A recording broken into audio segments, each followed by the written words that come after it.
78 days in a row. When was the last time you did something 78 times in a row? I could not tell you.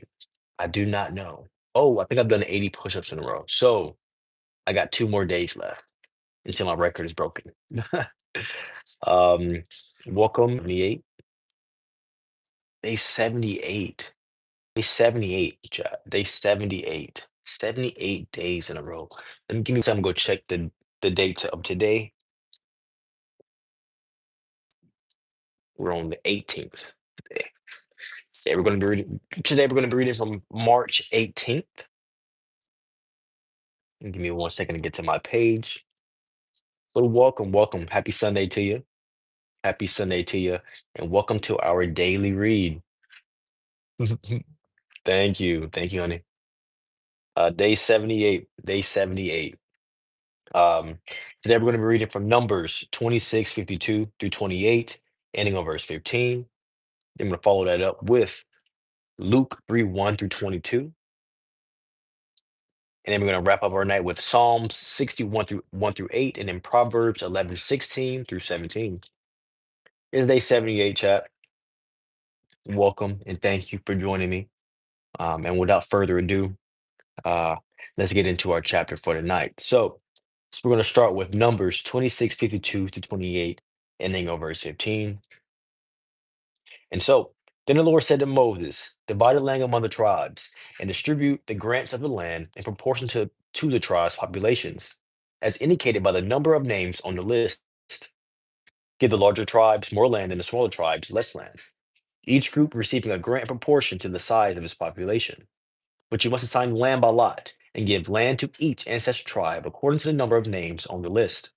Each grant of land must be assigned by lot among the larger and smaller tribal groups. This is the record line of the Levites, who were counted according to their clans. The Gershonite clan, named after their ancestor Gershon. The Kohathite clan, named after their ancestor Kohath. The Merarite clan, named after their ancestor Merari. The Libnites, the Hebronites, the Mahlites, the Mushites, the Koralites were all subclans of the Levites. Now Kohath was the ancestor of Amram, and Amram's wife was named Jochebed. She also was a descendant of Levi, born among the Levites in the land of Egypt. Amram and Jochebed became the parents of Aaron, Moses, and their sister Miriam. To Aaron were born Nadab, Ahibu, Eleazar, and Ithamar. But Nadab and Ahibu died when they were burned before the Lord, the wrong kind of fire. When they burned before the Lord the wrong kind of fire, different than had been commanded. The men from the Levite clans who were 1 month old or older numbered 22,000.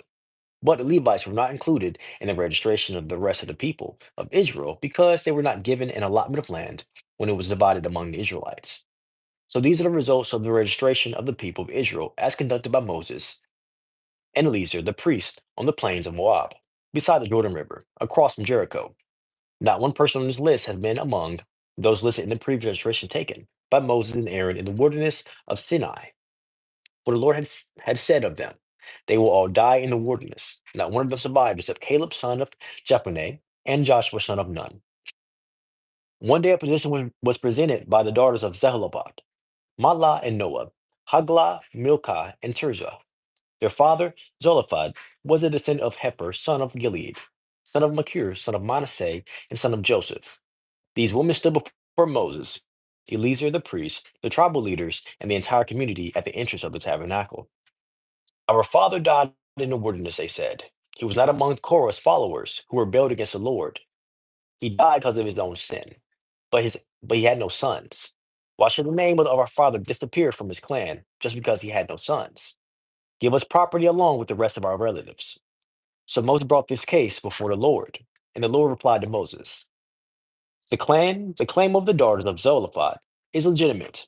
You must give them a grant of land along with their father's relatives. Assign them the property that would have been given to their father, and give the following instructions to the people of Israel.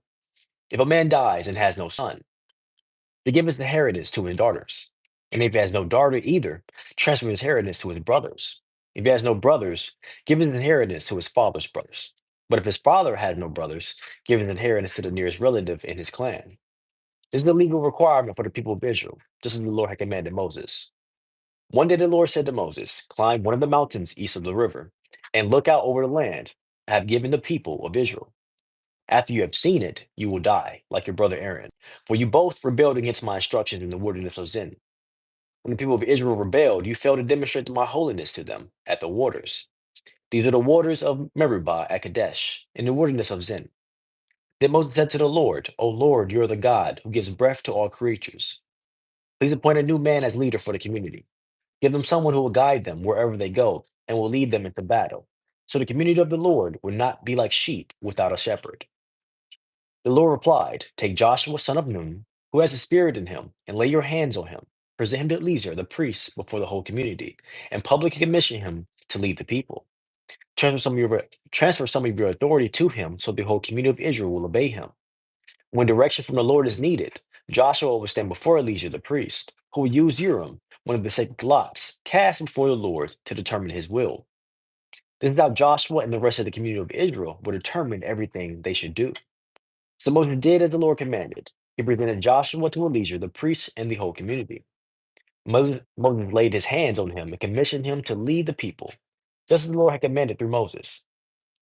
The Lord said to Moses, "Give these instructions to the people of Israel.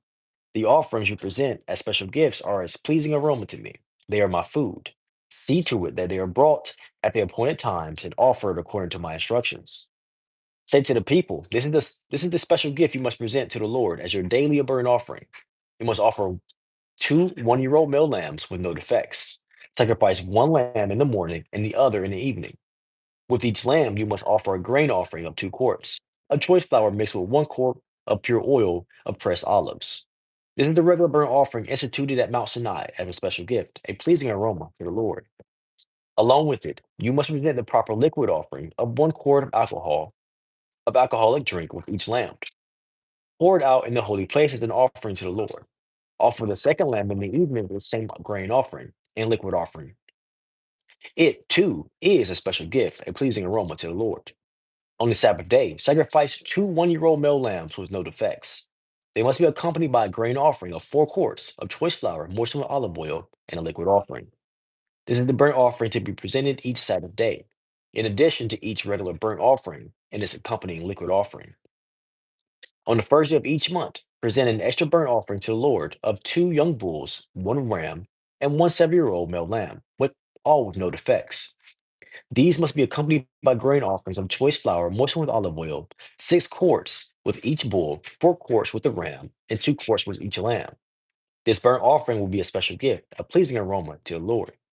You must also present a liquid offering with each sacrifice, 2 quarts of wine for each bull, a third of a gallon for the ram, and 1 quart for each lamb. Present this monthly burnt offering on the first day of each month throughout the year.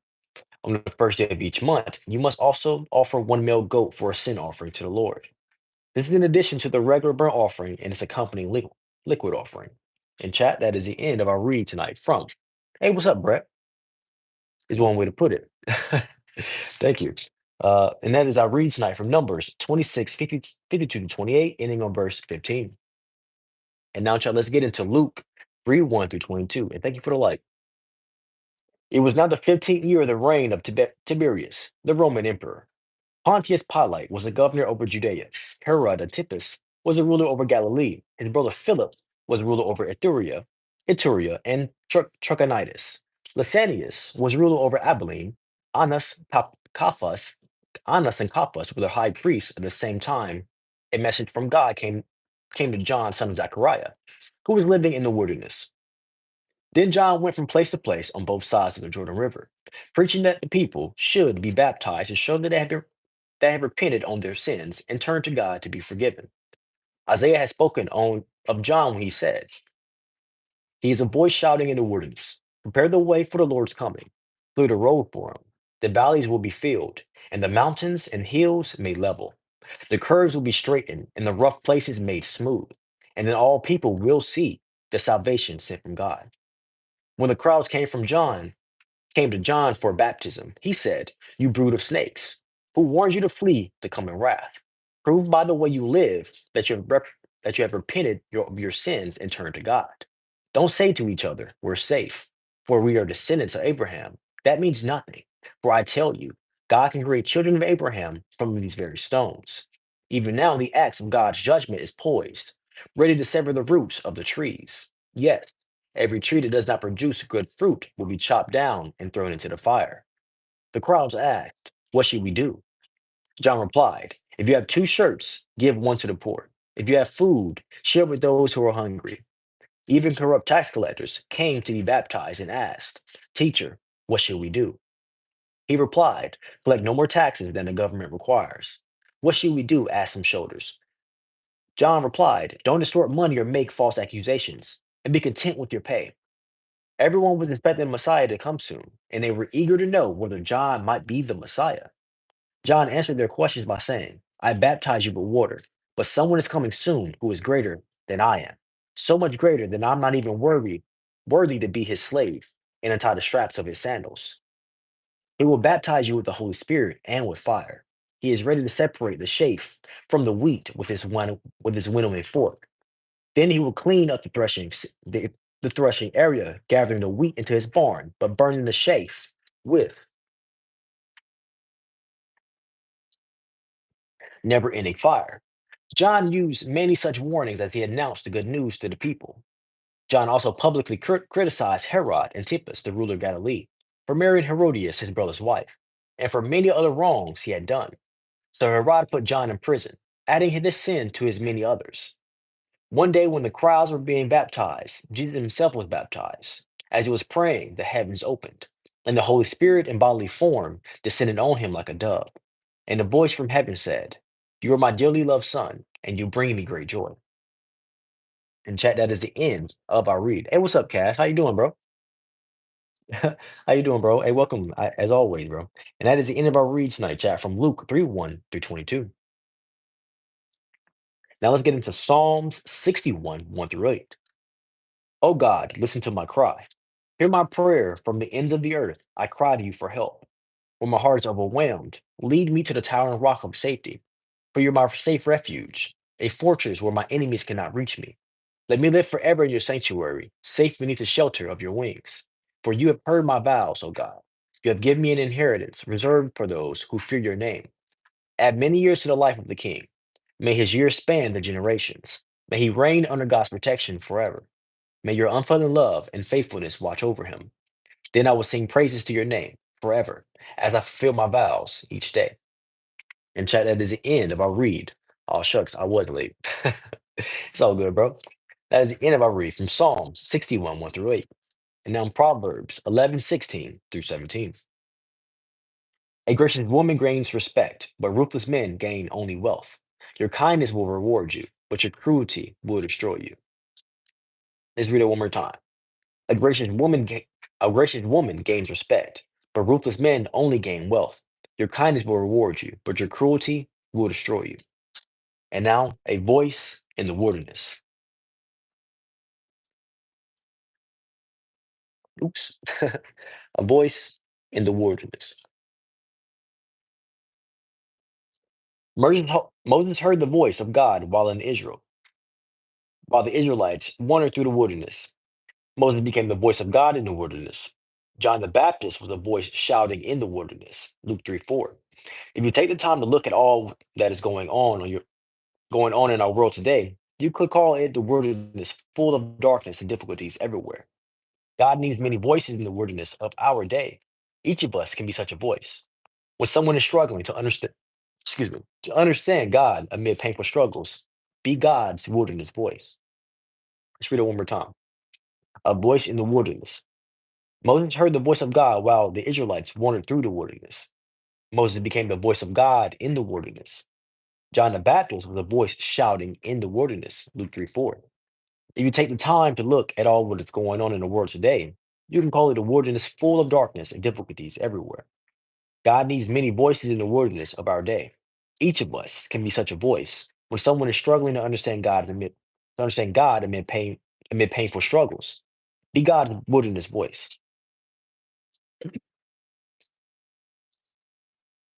And now, chat,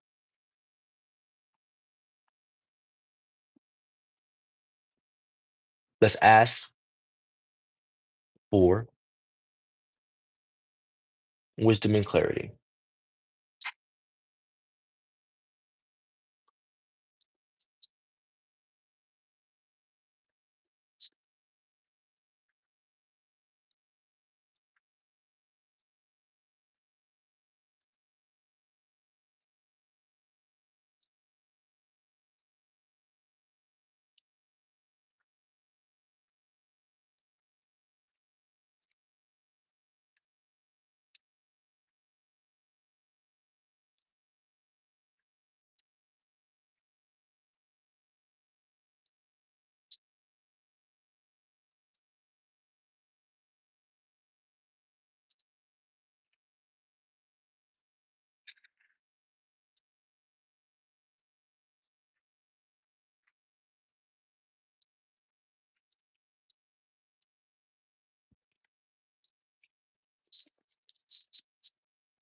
Okay.